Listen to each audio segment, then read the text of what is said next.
The problem is, of course, the human. Legend has it that according to the Mayan calendar, the world will end in 2012. Many have speculated how, but so far none have found the exact expiration date of humans on Earth until now, when a not-so-famous archaeologist and explorer discovers evidence that the world will end on October 31st, 2012. Earlier this year, this not-so-famous archaeologist found a time capsule buried deep in the Amazon forests. It was put there by an alien explorer who's lost his way in the galaxy. Inside this time capsule was evidence of his kind existing until this day. His first kin appeared to man when settlers and Indians occupied lands now known as the United States of Canada.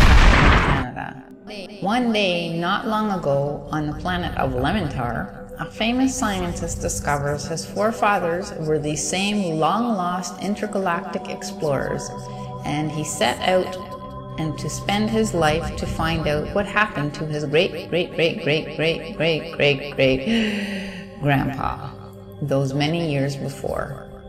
He toiled long and hard to find some trace of his ancestry somewhere on Lementar, and one day came across an old diary in a hat box that was hidden in the attic of his great-uncle's house.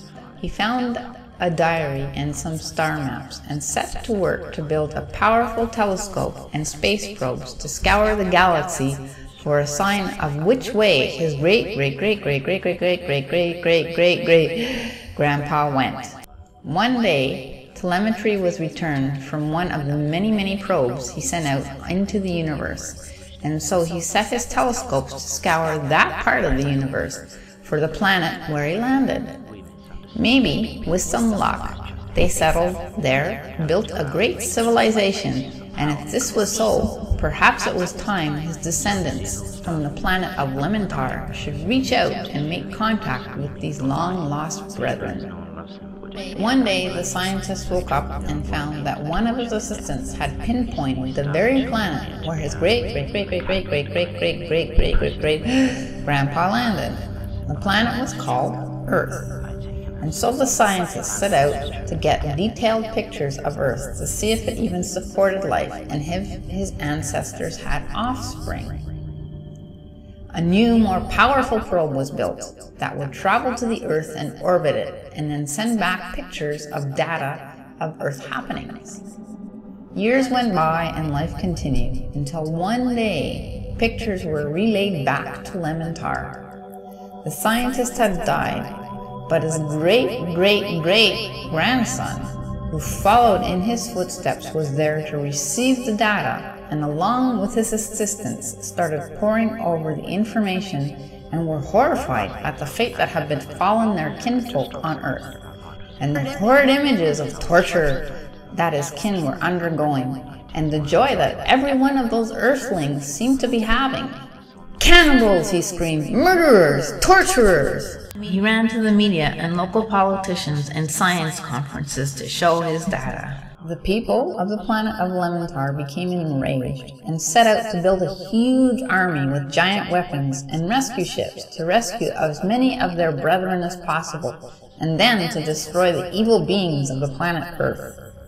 They toiled long and hard for nearly 100 years, and ships silently made their way back and forth to Earth to collect intelligence and return it to Lementar until one day the army, the ships, and the weapons were ready to smite the evil beings of the planet Earth.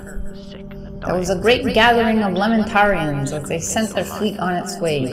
The fleet then traveled to Earth and arrived on the afternoon of October 31st, 2012. That was the day that the Lementarians invaded Earth. They sieged Earth all day and all night until the humans were smitten.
the day that New Lementar was created. And that, my children, is why we now celebrate New Lementar Day in place of Halloween.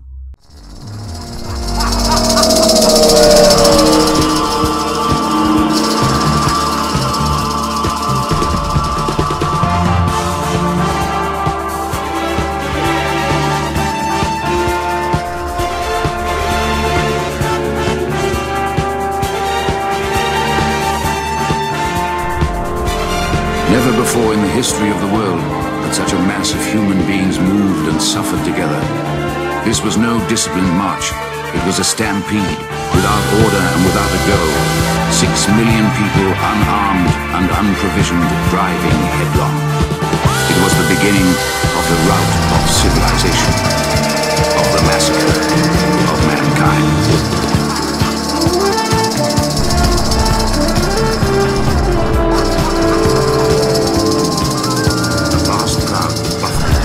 Already packed steamer. I looked up enviously at those safely on board, straight into the eyes of my beloved Carrie. At sight of me, she began to fight her way along the packed deck to the gangplank.